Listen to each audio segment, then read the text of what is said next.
Buen día, mi nombre es Daniel Linares y el día de hoy vamos a hablar de los factores que influyen en las desviaciones de los ensayos NDT. Introducción. Se denomina ensayo no destructivo a cualquier tipo de prueba practicada a un material al que no se le altere de forma permanente sus propiedades físicas, químicas, mecánicas o dimensionales, es decir, que implica un daño imperceptible o nulo. Por otro lado, las aplicaciones de los ensayos no destructivos son tres. Estas son: defectología, que es cuando el ensayo permite la detección de discontinuidades, evaluación de corrosión, deterioro por agentes ambientales, entre otras. Caracterización, que es la evaluación de características químicas, estructurales, mecánicas y tecnológicas de los materiales, asimismo las propiedades físicas. Metrología. Esta tiene en cuenta el control de espesores, medidas de espesores por un solo lado y también de llenado. Bueno, los principales factores que influyen en las desviaciones, es decir, en la toma de deflexiones del pavimento y que deben considerarse al realizar ensayos no destructivos, son la carga, el clima y las condiciones propias del pavimento. Al costado derecho se puede observar un deflectómetro de impacto. La carga. La magnitud y la carga tienen una gran influencia en las desviaciones del pavimento. Allí es necesario que el dispositivo NDT pueda aplicar una carga al pavimento similar a la carga de diseño real, la cual no todos los equipos pueden hacerlo, o hay algunos que pueden simular la carga de diseño, pero no la frecuencia. Teniendo en cuenta esto y según mediciones en campo, el deflectómetro de impacto es el mejor simulador de cargas, pues tiene en cuenta tanto la magnitud como la frecuencia. Para este ensayo en Colombia se debe tener en cuenta la norma en vías 798. Al costado izquierdo se observan los sensores o geófonos del deflectómetro de impacto de forma lineal, y estos tienen como función medir las deflexiones producidas en un punto bajo una carga dinámica, para así generar un cuenco de deflexión, es decir, una toma de varias deflexiones, la cual nos permite caracterizar la capacidad estructural del pavimento. Tener en cuenta las cargas es importante, porque las propiedades no lineales de los materiales del pavimento hacen que las desviaciones del pavimento no sean proporcionales a la carga y se obtengan errores significativos, para lo cual se recomienda hacer estas pruebas bajo el uso de dispositivos NDT que produzcan cargas que se aproximen a las cargas de camiones pesados. De igual manera, para esto se han presentado correlaciones, las cuales se relacionan la desviación bajo la carga más ligera de un dispositivo con la carga más pesada de otro dispositivo. Sin embargo, se presentan variaciones entre las correlaciones para una misma estructura, esto debido a diferencias en la forma de construcción del pavimento o a condiciones ambientales. Bueno, mi nombre es Juan Diego Pintor Rodríguez. Voy a exponer el clima como un factor influyente en las deformaciones de los pavimentos. Entonces, tenemos dos factores, la humedad y la temperatura. Estos son los factores climáticos que van a afectar las deformaciones de los pavimentos. Entonces, el pavimento de asfalto, eh, a sus temperaturas más altas, el aglomerante asfáltico pues va a tender a ser más blando, por tanto a generar mayores deformaciones. En el pavimento de concreto o rígido, la temperatura con un gradiente térmico va a afectar bastante en las deformaciones cercanas a grietas y juntas. También podemos ver que las losas claramente a mayores temperaturas se expanden, generando grietas y juntas más estrechas y más apretadas, con lo que da como resultado que pues se va a generar una mayor eficiencia en las transferencias de cargas y va a generar menores deformaciones. También la curvatura de la losa generada por el gradiente térmico va a interferir bastante, va a afectar bastante la toma de mediciones de deformaciones del pavimento. Por ejemplo, si tomamos mediciones en horas de la noche o en horas tempranas de la madrugada, la temperatura superior de la losa va a estar mucho más fría que la inferior. Esto va a ser, por lo que vamos a tomar medidas de deformaciones altas para los bordes y para las esquinas, a diferencia si tomamos estas mediciones en horas de la tarde, donde la temperatura superior de la losa es mucho más caliente que la inferior, como podemos ver en la diapositiva en el dibujo. Estaciones del año. Las estaciones del año son un factor que afecta bastante en las mediciones de deformación, claramente más en lugares donde en el año suceden varias variaciones del clima, y podemos distinguir entre ellas 4 específicamente. Primera, el periodo de heladas profundas sucede en invierno y es en el momento en el que podemos ver la mayor resistencia del pavimento. Periodo de deshielo de primavera son cuando las heladas empiezan a desaparecer de la estructura del pavimento y se empiezan a generar grandes deformaciones, se empiezan a crecer considerablemente. Periodo de recuperación rápida sucede a principios de verano y lo que sucede es que el exceso de agua producto del descongelamiento del hielo, este exceso de agua empieza a desaparecer y las deformaciones empiezan a disminuir rápidamente. El periodo de recuperación lenta sucede desde finales del verano hasta el otoño, que es cuando las deformaciones se nivelan. Se nivelan a medida que el agua también disminuye lentamente. Entonces, esto es para lugares con climas variados, claramente. Ahora que suceden nuestros climas, porque nosotros no tenemos esas diferencias de temperaturas extremas y no tenemos ese fenómeno de congelamiento, descongelamiento. Entonces, para nosotros las deformaciones tienen un comportamiento sinusoidal, que es como vemos en la gráfica de la presentación. Las deformaciones máximas se van a dar en los tiempos de humedad más altas, cuando tengamos nuestra humedad más alta. Y en sitios relativamente secos, la deformación máxima se va a dar probablemente en verano, em, ya que pues el asfalto estará susceptible a la radiación solar totalmente, entonces se va a calentar y se va a deformar. Em, bueno, como conclusiones finales, podemos decir que en el momento de tomar estas mediciones de deformación, como vimos en la exposición, es de suma importancia y a tomar en cuenta cuando tomamos estas mediciones, tomar la hora del día en la que se tomó la medición y la época del año, ya que como podemos ver, afectan bastante. Muchas gracias. Hola, mi nombre es Brian Rodríguez y les voy a hablar sobre las condiciones del pavimento. Las condiciones del pavimento se pueden evaluar en 3 situaciones. En el pavimento de asfalto, el pavimento de concreto y sobre las alcantarillas. En el pavimento de asfalto tenemos efectos significativos sobre las deflexiones, ya que al medir las desviaciones sobre las áreas con grietas es fácil evidenciar que normalmente son más altas que en las áreas que no presentan dificultades. En el pavimento de concreto, los huecos bajo las placas causan mayores desviaciones, lo cual genera una ausencia o deterioro de los dispositivos de transferencia de cargas. Las desviaciones tomadas sobre las alcantarillas pueden llegar a ser más altas, que a su vez generando en los pavimentos secciones de corte y relleno también muestran algunas desviaciones. En cuanto al procedimiento para calcular los componentes del pavimento, se deben medir las posibles cuencas de desviación y variar el conjunto de módulos hasta encontrar una mejor coincidencia en el cálculo de las desviaciones medidas. En el caso del pavimento flexible, podemos utilizar el programa KenLayer para calcular las desviaciones del pavimento. Para el pavimento rígido se puede utilizar el programa KenSlabs, el cual es un programa similar. En caso de que la carga esté al interior de la losa, sobre la base sólida o la capa, el programa también puede ser utilizado. ¿Listo? Algunas de las irregularidades encontradas fueron los diferentes resultados de desviaciones en una misma sección transversal del pavimento. Al revisarlo, se pudo evidenciar que en las capas delgadas de pavimento es normal que esto ocurra, porque la capa de cuenca de desviación es insensible a sus módulos y se puede obtener una buena coincidencia entre las desviaciones calculadas y las medidas.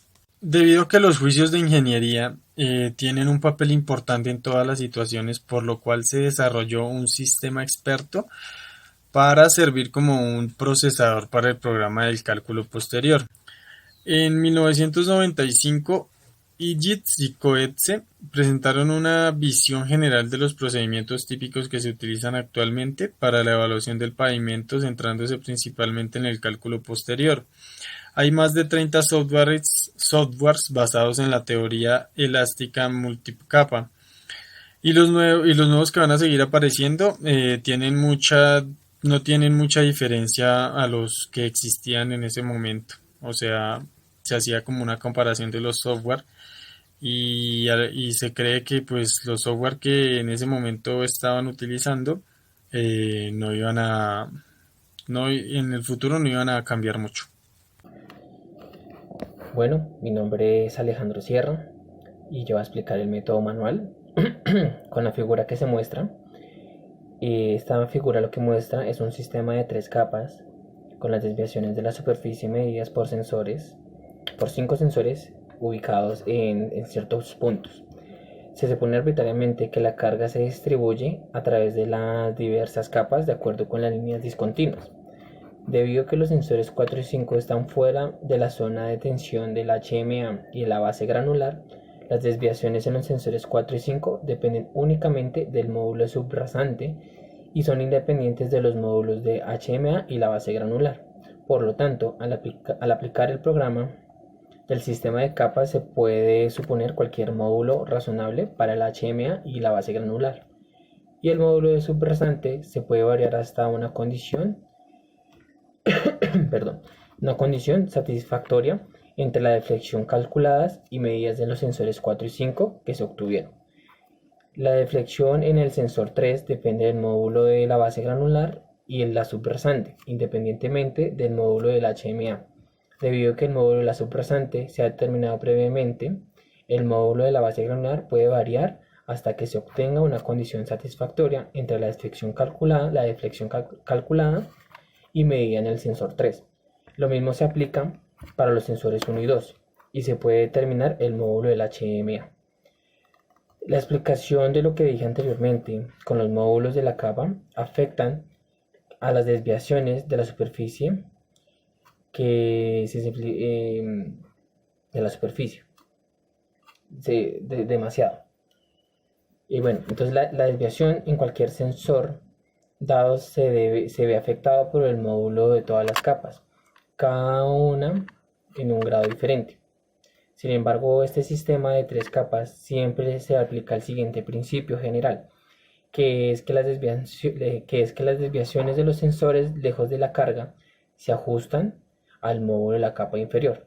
Las que están distanciadas intermedias de la carga se ajustan al módulo de la capa media y los que están cerca de la carga se ajustan en el módulo de la capa superior. El problema más complicado es si la base granular y las subrasantes son no lineales. Entonces, lo que se hace es igualar la deflexión de un sensor dado y los puntos de tensión se puede calcular los módulos elásticos de todas las capas no lineales y estas se deben ubicar directamente debajo de ese sensor. El uso de diferentes puntos de tensión para diferentes sensores no es posible porque la teoría de capas empleadas solo se puede un punto de tensión en cada capa. El mejor enfoque es asumir una distribución de tensión promedio con los puntos de tensión y estos se muestran ahí en la figura en pequeños círculos. Buenos días, mi nombre es Jeremy Rosera y voy a hablar sobre el programa módulos que se implementa en es un programa de coordinadora para cálculos de módulos elásticos de capas de retrocálculo. A diferencia del método manual, este programa calcula mínimo para 2 capas y máximo para 4 capas. Entonces acá en el esquema, como decía mi compañero, se colocan los sensores encima de la capa de rodadura y los sensores que van a la orilla están regidos por las capas de suelo natural. Entonces acá podemos ver la deformación máxima que ocurre cuando se aplica la carga. Entonces para el cálculo del módulo utilizamos la ecuación de error, la normal, entonces, que es deformación medida menos la deformación del sensor sobre la deformación de ella. La fórmula de deformación se desarrolló en el capítulo 2 de Libra, que dice que la Q es la presión del contacto, A es el área de contacto, F es una constante. Acá hay una relación de módulos entre las capas adyacentes. Lo que hacemos es hallar el módulo de la capa natural del suelo y reemplazándolo acá podemos hallar el módulo ya sea de la capa subyacente. Aquí derivamos esta ecuación debido a que queremos encontrar el punto máximo de deformación. Bueno, acá organizamos la ecuación y factorizamos para que nos quede al cuadrado. Entonces, recordando la ecuación de deformación, la reemplazamos aquí para que nos quede todo en variables constantes y nos quede en términos del módulo elástico que queremos encontrar. Entonces, despejando el módulo elástico obtenemos esta ecuación. Bueno, acá tenemos un ejemplo. Se aplica una presión de 80 psi por un área de 6 pulgadas, hallar el módulo elástico y el error. Entonces acá tenemos la tabla que nos da el programa con el valor de FI y la desviación. Todo esto lo reemplazamos en nuestra ecuación de módulo y encontramos el error. Ya teniendo el módulo, podemos encontrar el módulo ya sea de la base granular, la subrasante, o pues puede ser la capa de levadura. Mi nombre es Melissa Maya y voy a hablar sobre el programa WESDEF. WESDEF es el programa de cálculo posterior desarrollado por la Estación Experimental de Vías Navegables de la Ingeniería del Ejército de los Estados Unidos. Este programa es similar a las versiones anteriores llamadas SHU-DEF, que se usaba en el programa Shaping Layer, y VisDeF, que se usaba en el programa Visaring Layer. Este es un programa rápido de 5 capas llamado Weasley. Se utiliza en WESDEF para reemplazar el programa Wizard. WESDEF contiene una rutina de optimización de computadora para determinar un conjunto de valores del módulo que proporcionan un mejor ajuste entre un depósito de flexión medido y un depósito de flexión computarizado. Esto cuando se da una estimación inicial de valores de módulo elástico y un rango de límite de módulos. Con esto se hace un método de colocación que consiste en un número de flexiones en la cuenca, el cual debe ser mayor al número de módulos de capa a determinar. Este método de colocación es un método aproximado para el cálculo de las respuestas de soluciones viscoelásticas en un número determinado de duraciones de tiempo. Estas soluciones elásticas son dadas la conformidad de fluencia de cada material en un determinado tiempo, obteniendo fácilmente una solución elástica. Bueno, como pueden observar, acá muestran una gráfica donde hacen los logaritmos de las deflexiones versus los módulos. En este caso pues utilizan el módulo elástico máximo y el módulo elástico mínimo. De esto se obtienen las deflexiones, que pues acá se supone un conjunto del valor E, y la desviación se calcula para corresponder a la desviación medida. Para esto también se obtiene, pues la ecuación, que es el logaritmo de deflexión, es igual al AA sub JI más S sub JI por el logaritmo de E sub I, donde cada E es desconocido y se varía individualmente. Se calcula un nuevo conjunto de flexiones para cada variación. Para la capa I y para la capa J se determina una intercepción A y una pendiente S, pues como les acabo de mostrar en la gráfica. Normalmente, 3 iteraciones del programa pueden producir un conjunto de valores del módulo que producen una cuenca de desviación con una precisión del 3%. Las iteraciones cesarán cuando la suma absoluta de las diferencias porcentuales entre las desviaciones calculadas y medidas o el cambio pronosticado en los valores de los módulos sea inferior al 100%. Bueno, aquí en la bibliografía podemos encontrar información complementaria y más detallada de cómo se realizó esta exposición. Muchas gracias por su atención.